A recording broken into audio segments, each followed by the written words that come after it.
Welcome to Mixtapes and Tasty Cakes with your host Bert Laporte, Damian Monte Carlo, and Angry Mike D.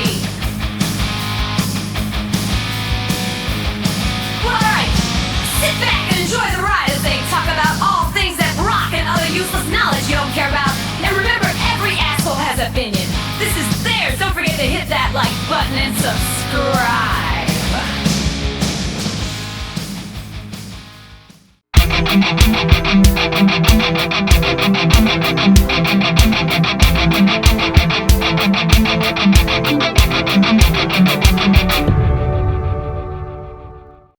All right, we're back. Another episode of Mixtapes and Tasty Cakes. This one is the best of 24 year-end spectacular edition, fresh off our New Year's Eve party, right, Bert? That's right.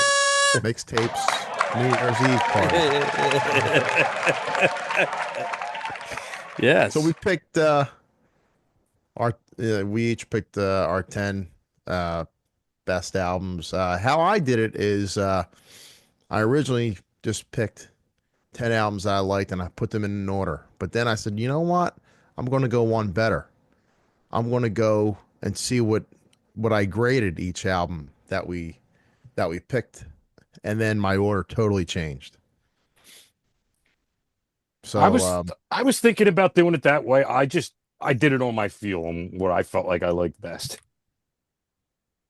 Yeah, I mean, I think it's one of those things that even if you do like a scale of, what you actually rate it, but that doesn't mean that's the one you're going to listen to more. Sometimes it does flip-flop that way, Mm-hmm. But yeah, so some of us are going to have some on the same, or probably on the same countdown, but we'll take turns. We'll go from 10, go with everybody, and we'll each talk about it when it's our personal one. So 2024 had a lot of older bands coming out with stuff, or bands that have been around for a while coming out with stuff. Mhm. As far as a debut artist, I don't know if any debut artist made my list or not. I don't think there was nothing new on mine. I don't think there was a debut artist. Most of them were older artists that made my list this year. But 2024, not a bad year. It was okay. Mhm. 2025, I have no idea what's coming for 2025. I mean, you get a loose list doesn't mean you're going to get anything, All right, so let's start. This is going to be our best of 2024 personal edition. So we're going to give our own. Damian, coming in at number 10. What did you put at number 10 for yourself? Number 10, I picked Jerry Cantrell, I Want Blood. That was really good, really solid. I mean, it sounded more like an Alice in Chains album than the past few Alice in Chains records Yeah. that I've heard, which is ironic. But I was really, really happy with it, and I thought it was a good top 10 for me. Okay, Mike D, what you put at 10? Number 10, I got Black Crows with Happiness Bastards. Good record. Yeah, you know what? I'm never like anticipating a Black Crows album until I hear it and I'm like, wow, they're fucking good. Yeah. And it's just like, it's the Black Crows. I'm not really in the mood. And you listen to it and you're like, damn, this is good. Yeah.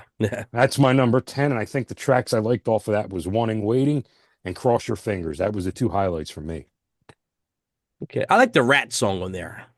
That was good too. That's a good song. That was a weird one, wasn't it? Yeah, it was weird. It was cool though. Yeah. That record didn't make my list, but it was definitely one of the extra ones that would have made it if it was a bigger list, Okay, coming in at number 10 was a bit of surprise for me because I follow this band here and there. I never really followed them, but always kind of like their stuff. New Mushroom Head record, Call the Devil. Man, it's good. It's really good. It's aggressive but melodic. They got the girl singer now that sings with the guy singer. It sounds like Faith No More sometimes. Then it gets real heavy. Actually, Mike surprised me with it and bought it for me the other day. You're welcome. So, yeah, thank you, Mike. I opened it up. I'm like, oh shit, this is the Mushroom Head record. I was like, and I was totally digging it the last 3 weeks. And Mike actually picked it up for me, which I thought was pretty awesome. We listened to the vinyl the other night. It was pretty damn good. It sounds great on vinyl. Actually, it was pretty good. It's good. I mean, it's got some real heavy stuff, but then it goes in this melodic turns, and it's really good. Like the first two, for me, it was like the first two tracks kind of didn't fit, but After Yeah. that, it was gold, man. It was good. Yeah. It had a lot of cool piano parts in it. And they weren't like mixed in like low. The piano parts were like soundtrack. I mean, it Yeah, was it loud. was good. Yeah, it was. Dame, if you get a chance, man, give that a listen. Don't judge it by the first couple songs. Give it a whole listen. Right. Favorite songs off it: "We Don't Care," "Hallucination," and "Fall in Line." They're the ones I liked a lot. All right, coming in at number 9. What you got, Damo? Number 9, I got Ace Frehley, 10,000 volts. 10,000 volts. I liked that one. That was good. Good Yeah, I record. thought it was. I thought it was a pretty good album. I should have Solid. made my list. Yeah, I was going through. The scores I gave it. It came out with a just slightly above 7, which is pretty damn good. So 7 out of 10, I gave it. Yeah, it was. I listened to it a few times, after we did the reviews and stuff, and I think it was pretty solid. Cool. Mike D, number 9. Number 9. This is a late pick for me. This is maybe something I found about 2-3 weeks ago, and I hope I'm saying this name right. Let's go with La Luz, and the album's called News of the Universe. And I don't know, it's very surf psych type of music with a all female cast. Probably the two ones that stand out to me is Strange World and I'll Go With You. It's a pretty cool, chill album if you check it out. Nice. Yeah, Mike had me take a listen to it. I thought it was pretty good. It was different. It was pretty cool. It was different. Definitely different. Coming in number 9 for me, Bruce Dickinson, The Mandrake Project. I like this release. It sounds like what maybe the last Maiden record should have been. The vocals sound great. It has a lot of good tunes on it. Yeah, I mean, really, really good storyline. I was surprised that this made my list, to be honest with you, but it was a solid record. My favorite songs are Afterglow of Ragnarok, Rain on the Graves, and Resurrection Men. That was ones I dug in there. Number 8, what do you got, Damo? 8, I got Judas Priest, Invincible Shield. They always put out solid stuff. When we graded, I gave it a 7.19, so just a little bit better than the Ace Frehley album, which put it in number 8 for me. Dude, another one I forgot on my list. Yeah, that was a good one. What do you got, Mike, for number 8? Number 8, I'm going with Fantastic Negrado, Son of a Broken Man. And I listened to this once, and I'm waiting for this to come back out on vinyl through Amazon. So I can't really give you a total consensus of this or any track listens or anything because I don't want to listen to it again until I get it on vinyl. Gotcha. He's pretty solid though. Usually his stuff. Oh my God, yeah. We listened to it together. It was really Who good. was the guy? Yeah, it was Who good. was he? Fantastic Negrato. Okay. He's been around for a while. He's good. He's real good. He's not young. He's probably in his upper 50s. Yeah. Yep. Coming to number 8 for me, Ace Frehley, 10,000 volts. Yeah, man. I think it's a solid record from Ace. Probably one of his best releases. Maybe the only one better might be Trouble Walking, maybe. It's got a lot of good songs on it. I'm definitely looking forward to the next studio release. I know he's going to do another Origins, which I could take or leave. But some of my faves on this record are 10,000 Volts, Cherry Medicine, and Life of a Stranger. All right, Damo, coming number 7 for you. What you got? Number 7. King Gizzard and the Electric Gizzard Oh, shit. Wizard called Flight B 741. Man, this was really good. This was a surprise for the year for me. And thanks to Mike. I mean, I thought the name was funny at first, and then I was like, man, every album is different. This one I really, really liked. So Yeah. Who would gotta have put that thought in there. I know. 3 years ago that King Gizzard would have made Damon's top 2024? Yeah. Hey, there's always next year. You never know. Number Dame. 7. Yep. They'll probably Wow. probably put out another album next year. Probably 2. Knowing them, yeah. Mike D, what do you got for 7? Number 7, I got Bruce Dickinson's, and I lost the title on this one. The Mandrake Project. The Mandrake Project. You even said it before. Yep. Yeah, solid release, man. I got my 2 picks on this for the standouts, which is Afterglow, Ragnarok, and Resurrection Men. Yeah, 2 good tunes. Number 7 for me, Sebastian Bach, Child Within the Man. This was a good surprise. A year or so before Skid Row released their record with Eric Grunwald, and that was great. So it's kind of like I got 2 back-to-back kind of Skid Row records almost. So I was happy with this. This was a solid record, man. I thought when this came out, this was a pretty rocking record. Best solo stuff to date. I think it's his best solo album that he put out. And some of my favorite tunes are "Everybody Bleeds," "What Do I Got to Lose," and "Hard Darkness." So yeah, I like the Bach record. Coming in at number 6, Damo, what do you got? Number 6, I have Tuck Smith and the Restless Hearts, Rogue to Redemption. We didn't review this one. This I was one going to came say, out, yeah. yeah, but I've been a fan of his for past I don't know, 14, 15 years, and he doesn't reinvent the wheel, but it's kind of like an AC/DC album or Hmm. Slayer. Like, you know what you're going to get. Yeah. If you like his stuff, you know when he puts out a new album, you're going to like it again. It's pretty much just a continuation. It's like, like 70s rock, like it's kind of like Kiss, Thin Lizzy, uh, that type of stuff. Sweet. Now, what band did he come from before? He had a band called the Biters, which The pretty Butters, much yeah. sounds like what Yeah. his solo stuff. I mean, he wrote all the songs, but they're solid, Cheap Trick, that type of shit. Yeah, yeah. Um, just like real hooky, poppy, uh, stuff, but really, really good. I've been a big fan of his, and I'm surprised he hasn't really blown up yet. But you know, I hope he does because he definitely deserves it. He Is puts he a lot of- American or no? He's not Oh American. yeah, is he? he's from Oh, Atlanta. oh, really? See, I thought he was like England or something like that. Yeah, no, he's from the South. Wow. Mike Day, what do you got at number 6? Number 6, man. Now, this is an album I heard the first time. I absolutely hated it. And I was kind of pissed because I bought it on vinyl. Like, I pre-ordered it. But we're going with OC's Sorks 80. Now, a little background to this one, because the OCs, man, they do what they want. They change from album to album. Their sound's always different, yet you still know it's them. This one, there's no guitar in it. It's all synths, drums, and horn. Wow. No And, guitar? no guitar. Oh. Yeah, it's. I wouldn't say this is an album to jump in on them at. Like, this is for fans only. But once you listen to it, it just becomes so addicting, man. And I just can't stop listening to this one. And the two standouts for me on this one, Drug City and Earthling. Yeah, cool. I got to check it out. I haven't heard the new one yet.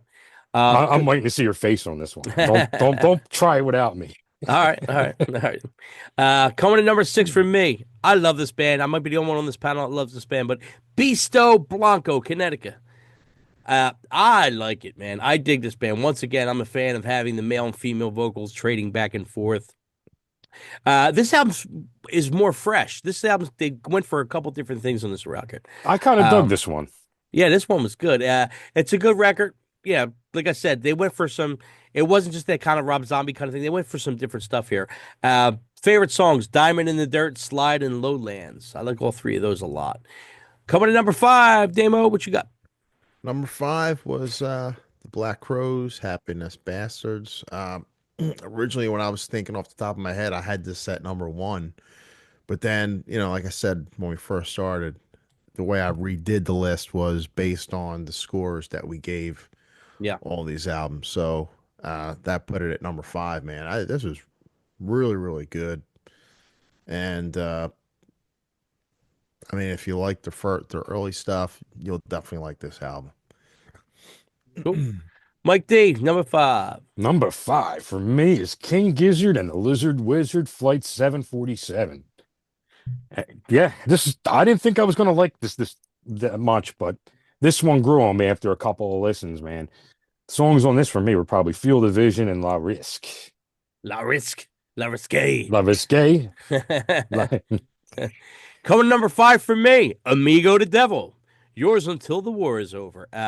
This guy became one of my favorite artists over the last few years. I finally got a chance to see him live, and he was great. And the place was packed. I couldn't believe it was packed. I thought I was the only one in Mike D that discovered him, but evidently he's been around for a long time.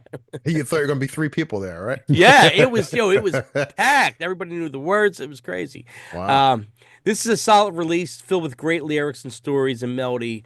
I'm looking forward to his next one. I can't wait till the next one comes out. Some of my favorite songs from the record are "Cannibal Within," "Hanging by the Roots," "Once Upon a Time in Texaco Part 1." The lyrics, besides the emotion, the way he comes out with stuff, the lyrics are just so good.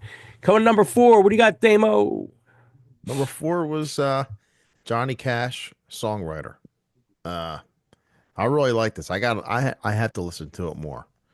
Um, but yeah, I was, it's Johnny Cash has been dead like over 20 years now, but all this was like, unfinished material and stuff. But the music was like recorded. Oh, that's cool. I think it was just him originally, just him and an acoustic guitar, and they put a band behind it. We That's we pretty cool. we reviewed this one, I think. Yeah, We we did, did. yeah. We did. Yeah. We did. Yeah. Yeah, so that came in at number 4 for me. Yep. Mike D, number 4. Number 4, I got Smashing Pumpkins, man. I got fuck. What was the name of the album? Agori, Maury, May. Maury May. Yeah, so, dude, I don't know what happened. I was doing something, and this new AI they got on here. When I put everything in order, it kind of took some of the the titles away. So like half of them, I don't have the titles down on. Yeah. So Smashing Pumpkins, I ain't even going to try to say the album title because I'll sound like Albert. Yeah. Messing up the English dictionary. But tracks on there for me that did it were Eden and Sighami. Now, coming in number 4 for me, we took a lot of heat on this record, even though I said I liked it a million times. The Warning, Keep Me Fed. Love it. Love this record. It's a really good rock album with great songwriting, memorable songs with melodic hooks. Powerhouse trio, man. I stumbled over this record, and it was an awesome find for me. Some of my favorite songs are 6 Foot Deep, Sick, and more. They're going to give you a hard time for not making it number 1. Maybe they might, but them girls are good, man. They came in 4 for me. I listen. I didn't get the vinyl, but I did buy the CD, so I did like it enough to buy it. Coming in number 3, Damo, what you got?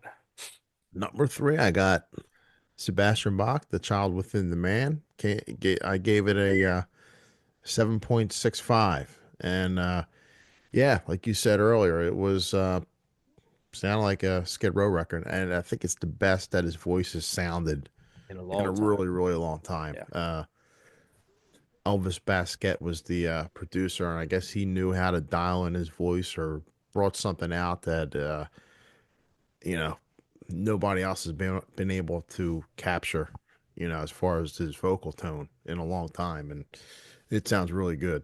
Yeah, I think it's definitely his best solo release. I Oh definitely yeah, do. yeah, I agree. Mm-hmm. Songs were good, man. Mike D, coming in number 3. Number 3 for me was Marilyn Manson with One Assassination Under a God, Part 1. And the standout track on that for me is Sacrifice of the Masses. The other one I had got deleted. But he liked it. Coming in number 3 for me, the Smashing Pumpkins, Agori, Maury, May. This could be in my top 3 Pumpkin records of all time. I love the eerie and heavy parts with Billy's voice. It's just with his unique sound. It's fucking awesome. What a solid record, man. Some of my favorite songs are Eden, Sighami, and War Dreams of Itself, which is a great song. Yeah, I dig the new Pumpkin record. Coming in number 2, what do you got, Damo? Hold on, where's my list? Number 2, I have this is a surprise. Crowbot, Obsidian. Wow. All right. Number I don't 2, even think that made Bert's list. It didn't. It just missed my Yeah. list. 7.77. It was it's really good, man. I remember when I was listening to it the first time, I was really, really, really surprised by it, and Wow. yeah, it kind of made me a fan of them. So Yeah, thanks for that. Yeah, man. I mean that barely missed my list. If we would go into 15 or 20, that would have made the list. But yeah, Yeah, I thought it Damo. super I was solid. happy. Yeah, I'm glad it showed up on your list. That's good. Yeah, That's good, man. Mike Day, number 2. This one, I'm going with somebody that always delivers, man. I am going with Jack White, No Name album. And here we're going to go with the 2 tracks of Old Scratch Blues and Archbishop Harold Holmes. I love that track, man. You didn't go with the Rumpus song. I think that was it, wasn't it? I'm not. Oh, I now don't I'm know. not sure. It's that rappy one, that old Archbishop Harold Holmes. Great track, man. That's another great record. It just missed my top 10. Yeah, coming in number 2 for me, Judas Priest, Invincible. Man, to me, it's his sister album, The Painkiller. And Painkiller is my favorite Priest record, and this ranks pretty much close to it. This could be my 2 or 3 favorite out of Judas Priest. It's so good, man. Some of my favorite songs off the record are Panic Attack, Crown of Horns, Trial by Fire, and I can't wait till they put out another one. I mean, they get better and better, this band. It's crazy. Yeah. Crazy. Another one that I forgot to put on my list or just didn't make It it. just barely missed, probably. Yeah. Coming in at number 1 for Damo. What do you got, Damo? Number one was without even doing the scores and everything. It was going to be like probably number 2 right off the bat, but when I did the scores, it came out with an 8.02, and that was the Marilyn Manson record, One Assassination Under God. Man, that was. And I'm not. This is coming from like not like a really big fan, Same here. and I thought it was great, man. Like all the songs are like really well written and good choruses and stuff, and like I don't want to say that's like a mature album for him, but it's just like really well written from front to back, you know? I think it was definitely on the mature side. Yeah. Yeah, I agree. Mike D, what do you got at number 1? Number 1, I got Sebastian Bach, The Child Within the Man. Damn. Yeah, man. This is probably some of his best work since I'm going to say Slave to the Grind. Now, if you would have told me that Mike D would have had Sebastian Bach at Mm. number 1 a year ago, I'd be like, no way. No way. But like, let me tell you, man, like he delivers this rock metal album like it should be done, man. It's like every track fits, it all works. You know, this is just what rock needs right now is something like this. Great album. Tracks for me is Everybody Bleeds and Hard Darkness. That Hard Darkness song's so good. Yeah. It really is. Coming at number 1 for me, Marilyn Manson, One Assassination Under God, Part 1. Fucking great record. I was hoping this was going to be good when they first announced it. I really was. And I'm not disappointed, let me tell you. It's such a good record. It blends all the Manson styles from every year in there throughout the record. It's his best release in a long, long time. My favorite songs were Sacrilegious, Raise the Red Flag, and As Sick as the Secrets Within, which were the first kind of 3 singles, not in that order, but yeah, man. So, yeah, that's our top 20, 24 records. Some of them we Top had were 10. the same. Top 10. Top 10. Top 10 2024 records. Yeah. So we had some of them were the same, you know, some of them made all our Yeah. lists. Some notable artists that are coming out with stuff supposedly in 2025 are Anthrax, which I'm looking forward to that. The new Dorothy record, which I heard a couple tracks so far. It's pretty good so far. Korn might come out with one this year, and they're pretty reckless. So I'm kind of looking forward to all of them. Maybe Yeah. Ghost. Ghost might put out something too this year. So, Mhm. so how about you, Dame? Anything that you heard popping out this year? Yeah, definitely that Dorothy one. Yeah. Looking forward to that. Did hear some tracks, and it sounds like heavy, Yeah. but because the last album was sort of like kind of like rock bluesy. Yeah. And the last one made our hard rock. list. Our last album Yeah, it was made our great. top 10. Yeah. But this new one, the first 2 or 3 songs they released were really good. A little Yeah, more yeah. edgier, a little edgier. Yeah, she's bound to break out soon. But she's really working it. Like Yeah. she's been around. She's been around a good, probably 8 to 10 years now. It's going to be her 3rd or 4th, right? It's something like that. Man, definitely at least 4th album. Yeah. Yeah, she's Maybe- good. Yeah, probably 4th or 5th even. Wow. Mike D, anything you're looking forward in 2025? Well, I know for a fact there's probably going to, I'm going to 99% sure there's going to be a new King Gizzard and OC's album out. Yeah. And I'm also waiting in February, there's going to be a new Squid album out. So Who's Squid? I don't think I know who Squid is. Who? I don't think you'd like Squid. I don't even know how to describe them. Squid? Squid. Speaking of Yes. Squid Game season 2, I started watching it. I Yeah? did start watching Okay. it, yes. that came out today, right? Came out today. I'm on like the 3rd episode right now. It's pretty I What good. do you I watch it at wanna work? What? What? I can't. What? I think I'm gonna watch one tonight. Yeah, the first episode's a little longer, so yeah, you'll be able to get at least one All every right. night. Yeah, maybe I should save it for tomorrow then. Nah, watch it tonight, Dame. Yeah, I might fall asleep though.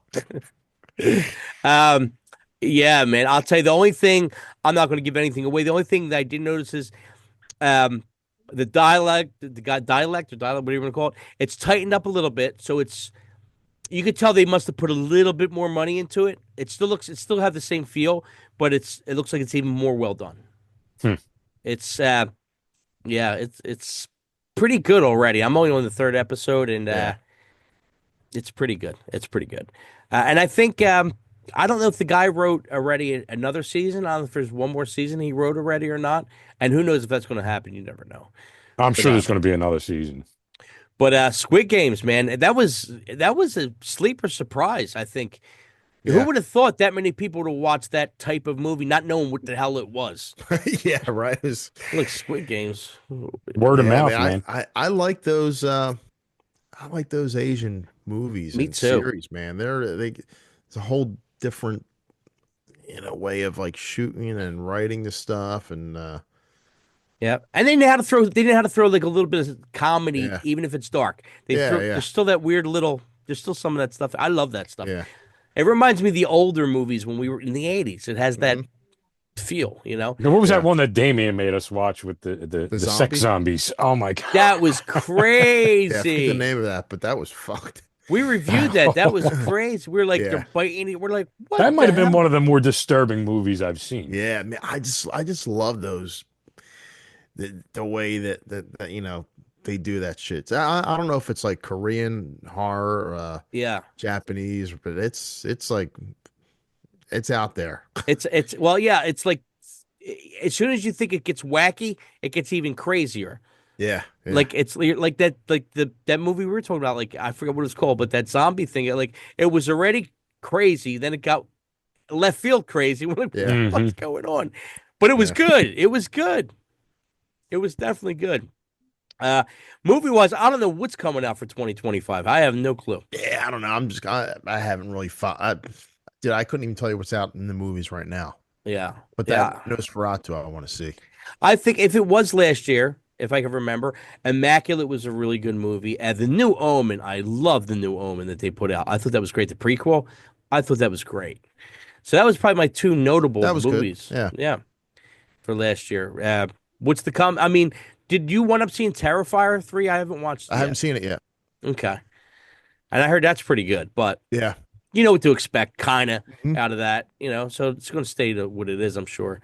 But yeah, so I don't know if anything else exciting is coming in 2025, but we'll be reviewing what we could, So have yourself a happy new year, and mixtapes and tasty cakes. We'll see you in a couple weeks.